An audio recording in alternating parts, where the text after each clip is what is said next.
সবাইকে নমস্কার। তো বন্ধুরা, তোমরা সকলে কেমন আছো? তো দেখো, আমার হাতে কিন্তু এটা এডি। আজকে আমার খামারের মুরগির বয়স 17 দিন।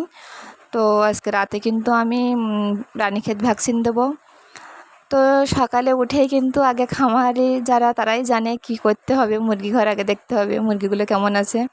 তো আমি রাতে কিন্তু নেট দিয়েছিলাম, সকালে উঠে নেটটা আগে তুলে দিচ্ছি। বৃষ্টি প্লাস বাতাস দুইটাই আমার কাজ করবে নেটে, সেজন্য আমি নেট ফেলে দিয়েই রাত্রে।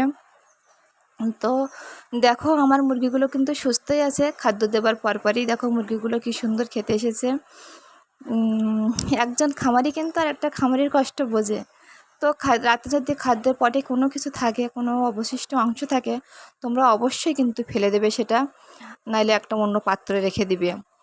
তো আমি এক ক্ষুদ্র একটা উদ্যোক্তা, ক্ষুদ্র খামারি। তা আমার এই চ্যানেলটা যদি তোমাদের ভালো লেগে থাকে তাহলে অবশ্যই লাইক সাবস্ক্রাইব করে আমার পাশে থাকবে। এটাই বলবো। তোমরা সকলে ভালো থেকো।